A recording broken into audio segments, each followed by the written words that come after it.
آج دنیا میں ویسے تو مردم شماری کی بات تو ہر جگہ ہی چل رہی ہے، جن گننا کی بات چل رہی ہے،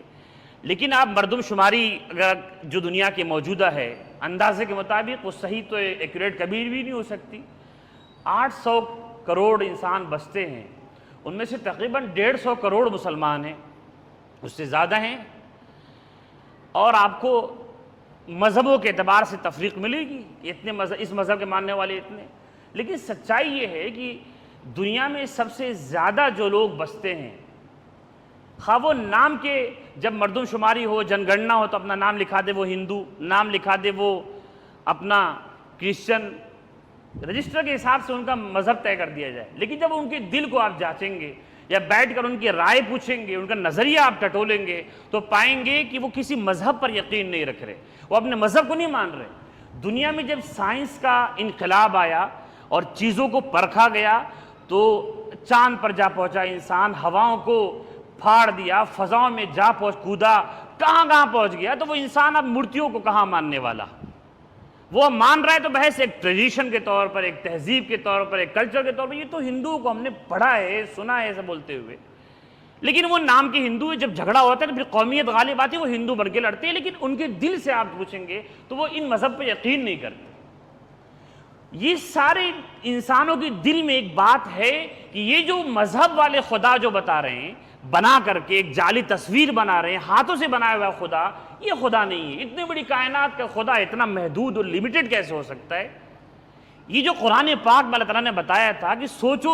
اس کے بارے میں جس کے سامنے تم ماتھا ٹوک رہے ہو، ینفع و یضر، کیا کوئی نفع پہنچا سکتا ہے؟ تو نقصان کسی وہ تو ہل نہیں سکتا۔ اگر اس کی آنکھیں ہیں تو جس کی آنکھ کان ہو تو محدود ہے، وہ صرف اس کی نگاہ، آنکھ ہونے کا مطلب ہے کہ اس کا جو آبزرویشن لمیٹڈ ہے، اس کے مشاہدہ محدود ہے، اس کی علم کا ذرائع محدود ہیں۔ انسان تلاش میں ہے خدا کی اپنی فطرت میں، اب وہ اس تلاش کو پہچان پائے نہ پہچان پائے، اس تلاش کو ٹائم دے یا نہ دے وہ الگ بات ہے، لیکن ہر انسان اپنی فطرت میں مانتا ہے کہ اتنی بڑی کائنات کا جو خدا ہے وہ بہت کوئی لامحدود ذات ہے۔ اللہ تعالیٰ نے اس مرض کا علاج قرآن میں عمومی رکھا ہے، جیسے مثال کے طور پر جو مرض بہت پھیلا ہوا ہوتا ہے اس کی دوائیں بہت زیادہ ملتی ہیں، ہر میڈیکل اسٹور میں بخار کی دوا ملے گی، میڈیکل اسٹور نہیں بلکہ آپ کو کرانے کی اسٹور پر، جنرل اسٹور پر آپ کو دوائیں ملیں گی زکام و بخار کی۔ کیوں؟ ہر گھر میں یہ مسئلہ ہو سکتا ہے، ہر مہینے اس کی ضرورت پڑ سکتی ہے، کہاں کوئی ڈاکٹر کے پاس لمبی لائن لگائے گا، لہٰذا ہر دکان پہ رکھوا دو اسے، اور اس کو رکھنے میں کوئی گورنمنٹ کی طرف سے پابندی بھی نہیں ہے۔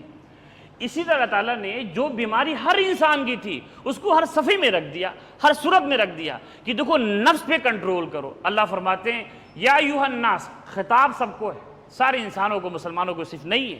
بغیکم علی انفسکم، تمہاری جو سرکشی ہے خدا کے خلاف، تمہارا جو ظلم ہے یہ تمہارے اپنے خلاف پڑنے والا ہے، تم جو گناہ کر رہے ہو۔ اب اس کو ہم مسلمانوں کے لیے اگر خاص پیرائے میں بدل دیں اس کو تو یہ کہیں گے اے مسلمانوں کہ تم نمازیں چھوڑ رہے ہو، تمہارے لیے مسجد میں آنا بھاری ہے، جماعت کی پابندی کرنا بھاری ہے، حلال روزی تمہارے لیے مشکل ہو گئی، تو یہ جو ظلم کیے جا رہے ہو یہ تمہارے اپنے خلاف ظلم تمہارا پڑ رہا ہے۔ بغیکم علی انفسکم، تمہاری یہ ذاتی اپنے ساتھ ہے، کسی کے ساتھ نہیں ہے۔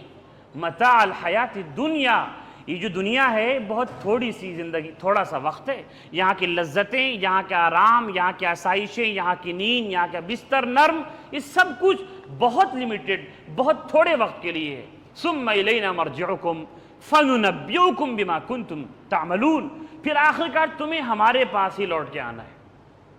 تمہارا اینڈ ہوگا تو ہمارے پاس آ کر کے ہوگا، دنیا کی زندگی ختم ہوگی، تم خدا کے سامنے کھڑے ہوگے۔ آپ ویسے تو یہ عام سی آیت ہے،